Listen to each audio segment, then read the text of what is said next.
नमस्कार दोस्तों, आज के इस लेक्चर में हम लोग देखेंगे सल्फर के बारे में।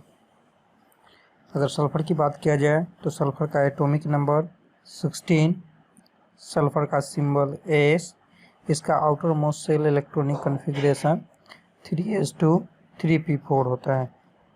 इसका एटॉमिक वेट लगभग 32। जब ये हायर वैलेंसी में ऑक्साइड बनाते हैं तो इनका ऑक्साइड जो होता है एसिडिक ऑक्साइड होता है। इनका क्रिस्टल स्ट्रक्चर रोहम्बिक और फिजिकल स्टेट सॉलिड होता है 20 डिग्री सेल्सियस पे। हम आगे जो है देखेंगे एलोट्रोप्स ऑफ सल्फर के बारे में, मतलब सल्फर के एलोट्रोप्स को। तो सल्फर जो है बहुत सारे एलोट्रोप्स बनाते हैं, मेनी एलोट्रोप्स बनाते हैं, लेकिन इनमें जो मोस्ट इम्पॉर्टेंट एलोट्रोप्स हैं वो हैं येलो रोहम्बिक।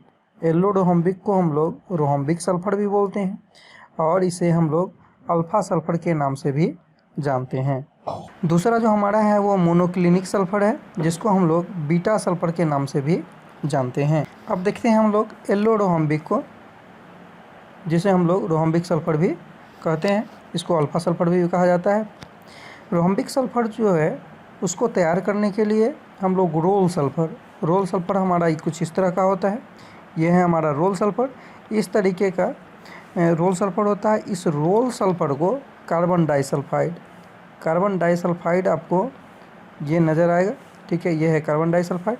इस कार्बन डाइसल्फ़ाइड में हम लोग घुलाते हैं, घुला करके और उसके बाद इसको इवेपोरेट कर दिया जाता है, वाष्पित कर दिया जाता है। वाष्पित करने से हमें येलो कलर का एलोट्रोप्स, जिसको हम लोग रोहम्बिक सल्फ़र या अल्फ़ा सल्फ़र कहते हैं। इसका मेल्टिंग पॉइंट, इसका जो हमारे पास मेल्टिंग पॉइंट है वो 385.5 केल्विन और स्पेसिफिक ग्रेविटी 2.06 होता है।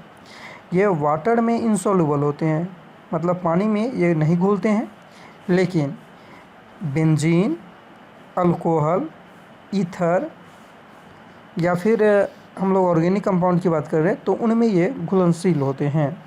ये आसानी से घुल जाते हैं कार्बन डाइसल्फ़ाइड में ये आसानी से घुल जाते हैं। नेक्स्ट हम लोग देखते हैं मोनोक्लिनिक सल्फ़र को। यह है हमारा मोनोक्लिनिक सल्फ़र, जिसको हम लोग बीटा सल्फ़र के नाम से भी जानते हैं। इसको तैयार करने के लिए हम लोग रोहम्बिक सल्फ़र को मेल्ट करते हैं।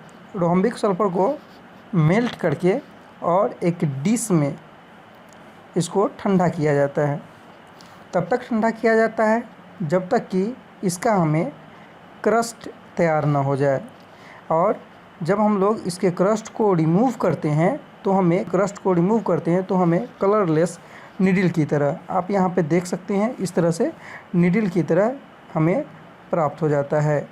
ये है हमारे पास, इस तरीके से हमें नीडल के रूप में प्राप्त हो जाता है बीटा सल्फ़र। उसके बाद भी अगर इसकी हम लोग प्रॉपर्टीज़ की बात करें तो इसका जो मेल्टिंग पॉइंट होता है वो 393 केल्विन और स्पेसिफिक ग्रेविटी 198 केल्विन होता है। ये कार्बन डाइसल्फ़ाइड में सॉल्युबल होता है और 369 केल्विन से ऊपर के टेम्परेचर पे ये स्टेबल होता है। अगर इससे कम टेम्परेचर मिलता है, 369 केल्विन से टेम्परेचर अगर इसका कम हो जाता है तो ये फिर से अल्फ़ा सल्फ़र में कन्वर्ट हो जाता है। इसका जो स्ट्रक्चर की अगर हम लोग बात करें तो इसका स्ट्रक्चर हमें कुछ इस तरीके से मिलता है, क्राउन शेप इसका स्ट्रक्चर होता है, ठीक है।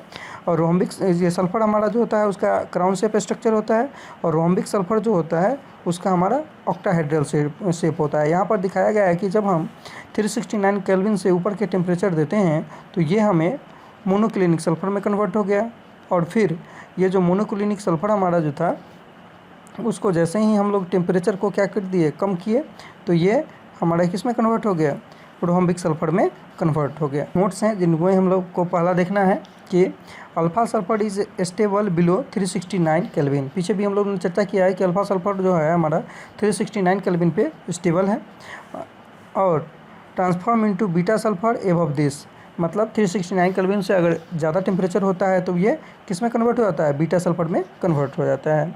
369 kelvin both the forms are stable. अगर हम लोग एग्जैक्ट 369 केल्विन टेम्परेचर पे हैं तो इसका दोनों फॉर्म, अल्फ़ा और बीटा, दोनों फॉर्म में ये स्टेबल होता है।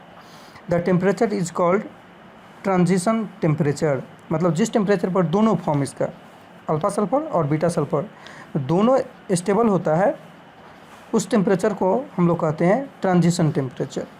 दूसरी बातें, नोट की दूसरी बातें हम लोग देखते हैं। तो इसमें बताया जा रहा है कि बोथ रोहम्बिक और मोनोक्लिनिक सल्फर दोनों का स्ट्रक्चर हमारा मॉलिक्यूलर स्ट्रक्चर जो मॉलिक्यूल्स जो होते हैं S8 मॉलिक्यूल्स होते हैं।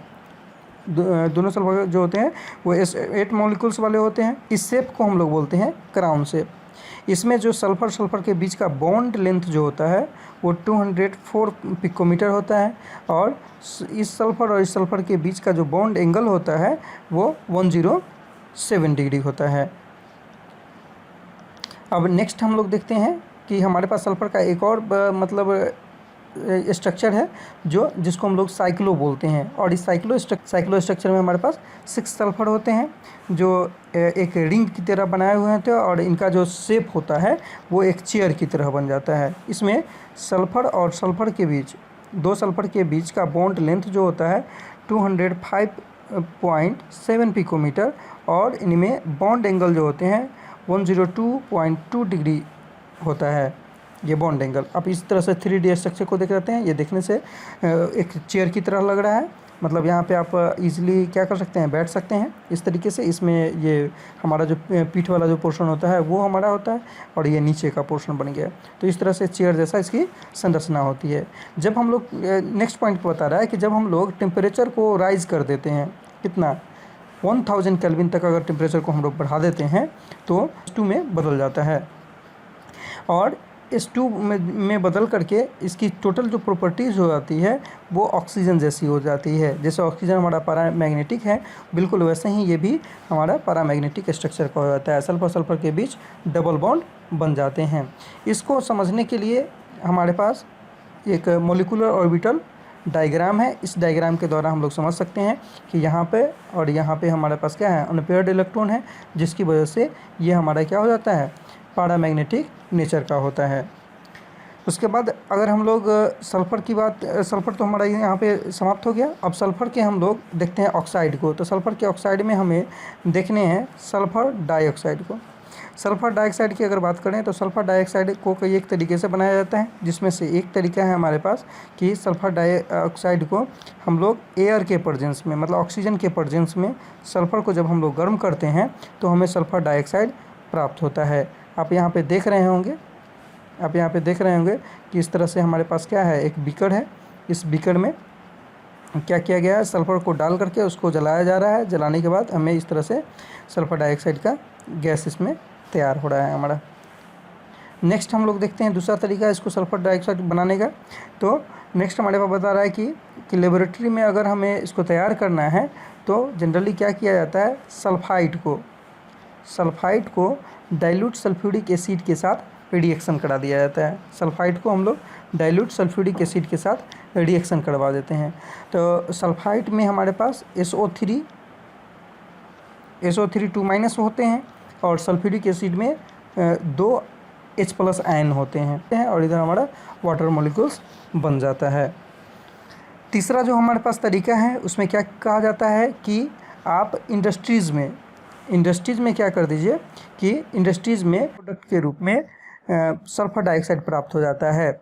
हम लोग क्या करते हैं कि सल्फाइड ओर को रोस्टिंग करते हैं। सल्फाइड ओर को जब रोस्टिंग करते हैं तो सल्फ़र हमारा ऑक्सीजन के प्रेजेंस में जल करके और सल्फ़र डाइऑक्साइड गैस बनाता है, और ये जो होता है ये रोस्टिंग प्रोसेस का एक बाई प्रोडक्ट तैयार हो जाता है। इस तरह से हमें जो प्राप्त सल्फ़र डाइऑक्साइड होता है उसको हम लोग ड्राई करके लिक्विफाई कर देते हैं, ठीक है, और हाई प्रेशर पर हम लोग स्टील के सिलेंडर में इसको स्टोर कर देते हैं। यहाँ पे देखिए ये है फेरस सल्फाइड, मतलब आयरन का ये हमारे पास ओर है। इसको हमने ऑक्सीजन के प्रेजेंस में जलाया है, ये फेरस ऑक्साइड में बदल गया है और सल्फ़र डाइऑक्साइड गैस बनाया है। अब हम लोग देखते हैं फिजिकल प्रॉपर्टी सल्फ़र डाइऑक्साइड की। अगर फिजिकल प्रॉपर्टीज देखें हम लोग सल्फ़र डाइऑक्साइड की, तो इसमें सबसे पहला जो फिजिकल प्रॉपर्टी है सल्फ़र डाइऑक्साइड की वो है कि ये कलरलेस गैस होता है। सल्फ़र डाइऑक्साइड हमारा कलरलेस गैस होता है, और इसमें पंजेंट स्मेल होती है। पंजेंट स्मेल करने का मतलब इसकी गंध जो होती है वो काफ़ी तीखी गंध होती है, पंजेंट स्मेल इसको हम लोग बोलते हैं। जैसे प्याज वगैरह की जो गंध होती है एकदम सन से नाक में लगने जैसी, तो वो पंजेंट स्मेल होता है।